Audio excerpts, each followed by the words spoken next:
Hello and welcome to this kind of special episode of RetroKork. As I said 2 weeks ago, I'm going to talk about the Commodore 64 Doctor Who games. So, I don't really have a segue, so let's just begin with the Doctor Who games for the Commodore 64, okay?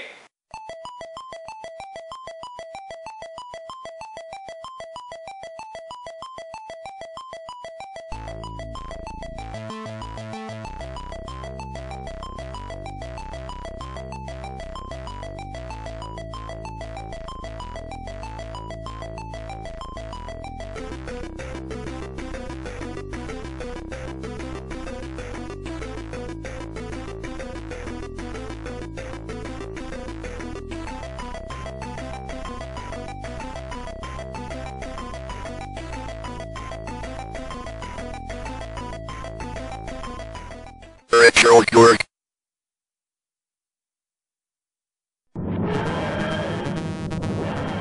While my first Doctor was played by Eccleston, I have been exposed to classic Doctor Who, thanks in no small part to the internet.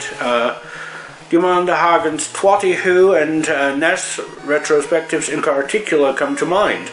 But most Germans didn't really know of Doctor Who prior to the Russell T Davies revival of the Doctor, even though we had it, because the run of classic Who in Germany was pretty limited to, I believe, one series of Sylvester McCoy and a few episodes of Colin Baker. In the 1980s, there were a bunch of games produced under license from the BBC for the Doctor Who franchise. The first ones were, as far as I know, adventure games for the BBC Micro. But if I were to devote time to the BBC Micro, a computer that I'm completely unfamiliar with, it would end up being a waste of time for everyone involved, you and me.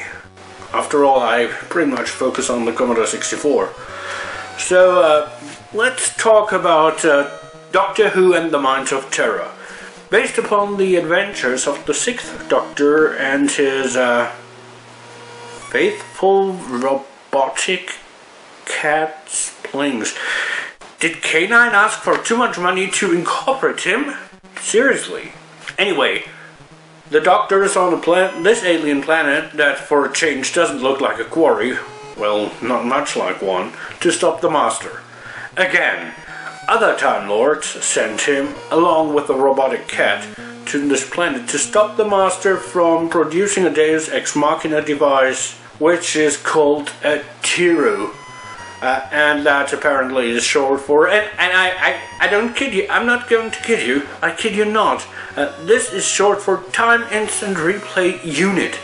Okay, this is a really stupid name for a device that threatens to rip apart the fabric of time and space. As I was meaning to say, the Doctor wanders around the mining shaft of this, wait a second. That's a Dalek and not a Dalek, what you're seeing, which is due to the way the Dalek copyright is set up. You see, in 1963, screenwriter Terry Nation invented the Daleks as an adversary to the Doctor.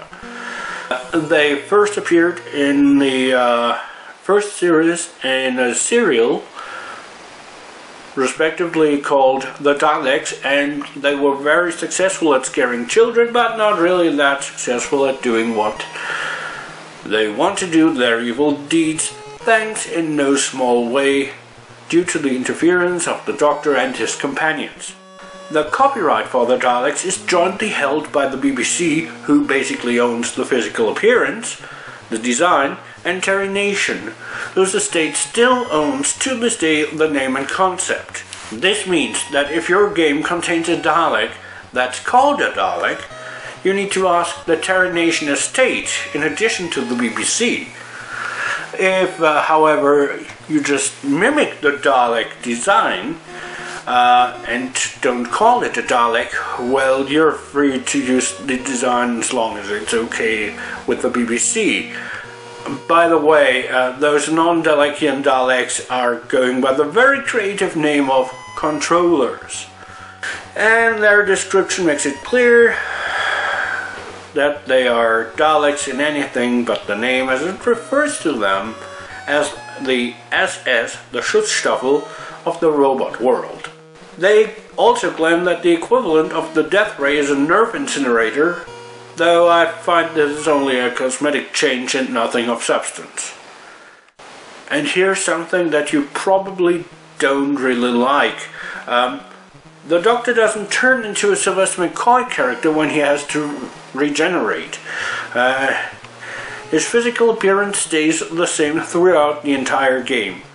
That is because the game is from 1986, and it shows, well, actually it doesn't only show its age in that regard, but also it shows the experience of the programmers in the title screen, as it is made without real graphical element, as everything from the TARDIS to the stars in the background is done with the standard characters already available in the Commodore 64 ROM. Usually right now I would explain how to play this game, but to be entirely honest, the manual explains it almost as well as I could. The only thing you will need to know is if you need to drop something, you need to pull down the joystick while pressing F7, or you'll end up frustrated because you can't get it to drop.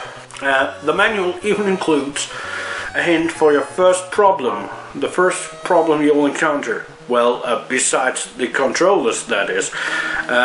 You see, the animal wildlife on this planet is born from eggs, you see, and they jump out at the Doctor when he goes near, and they're all obviously predators.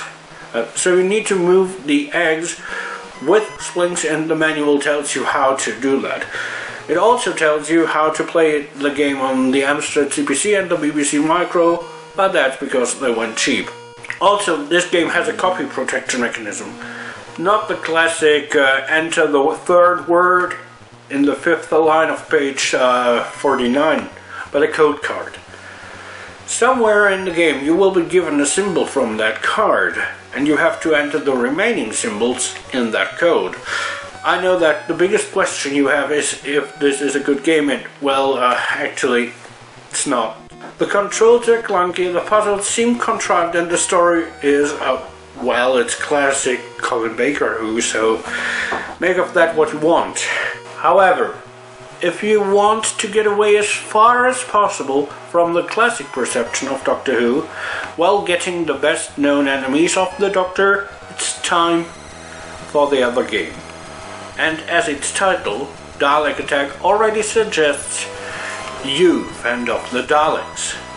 And we on the Commodore 64 are treated to Sylvester McCoy, though other versions allow for other Doctors. We're even treated to a reinterpretation of the 7th Doctor's intro sequence, except that this looks more like the 6th Doctor's intro. Oh, and the Sylvester McCoy apparently had a run-in with a lorry. I'm actually reminded of this image. I don't know if I should be impressed by the fact that you know of that t-shirt design, or that there's a way to make Sylvester McCoy look completely two-dimensional. Well, it's still better than how some people write the Master. Completely one-dimensional, like the Merciless. But at least the Daleks are somewhat better off, since in the levels themselves they look pretty regular. They even include in this game various designs. One that might even be the Special Weapons Dalek, the Roboman, Robodogs. At least I think they're meant to be Robodogs. And the final opponent is Davros on Skaro. This kind of sounds familiar, as if this is Remembrance of the Daleks, the computer game. Actually, it's not. I mean, you know, of course, that Remembrance of the Dalek takes place in 1963. And it also includes a civil war between the Daleks and the Daleks. But this one is closer to the Dalek invasion of Earth from the first Doctor's run, except that it takes place in the middle of the 23rd century and not the 22nd, which is when this game allegedly takes place. But regardless of when it takes place or which story it is reminiscing you of, you start off in the sewers of London, where you have to rescue kidnapped people while being on an anti-grav platform that kind of looks like a walker for the elderly. Oh, and your sonic screwdriver is used more like a gun throughout the entire game. While many people think that the Doctor opposes the use of guns, this is not always true. In both Resurrection and Remembrance of the Daleks, he used weaponry. He also shot an Ogren when he was John Pertwee, and blew up an entire fleet of Ice Warriors when he was Patrick Troughton, and stabbed a guy when he was Colin Baker. He also used cyanide on people when he was Tom Baker, and blew up an entire planet when he was Sylvester McCoy. Thank you very much. I didn't know that. Many people, especially those who are only exposed to New Who, they would think that the Doctor is a pacifist to the core, and that kind of included me. But back to the game. First you try to rescue the hostages from the Daleks in the London sewers, then in London streets themselves, which includes a bit of the underground. After that you're off to Paris, where at the Eiffel Tower you find a floating iBot, and then it's time for New York, and well, they claim it's Tokyo, but it looks like it could very well be just Akira's Neo Tokyo. After you've been to all of these 4 places on Earth, you had to scour the home planet of the Daleks, where footholds apparently rise from the flames. Sometimes at least. Anyway, in the end you fight against Stavros and his 3 spheres of protection, and then you are treated to this well-rendered image. Well, it certainly looks better than the Dalek from the intro, which to me looks worse than the new Paradigm Daleks. And they look awful. I am a beautiful Dalek. You have no sense of beauty. We are not as superficial as you are. We appreciate the anger and hate that an individual can express. You should be exterminated. Exterminate. Exterminate. Hi Daleks, yeah. Haven't talked to you in more than 2 years. But since you don't like anyone who's not a Dalek, yeah, that was kind of expected. Can't please everyone. But yeah, I think this, yeah. Okay, but seriously, this game is a pretty mediocre shooting game from the early 90s. If you are a hardcore fan of Doctor Who and don't mind somewhat less than average graphics for the Commodore 64, outside those side-scrolling levels at least, this game is not a bad pick actually, especially since you get to do some free roaming in the levels beyond Zero Stage, that is. For more casual gamers, however, there is little incentive to play this game, since there are much better games for the Commodore 64 out there, including, for example, Turrican.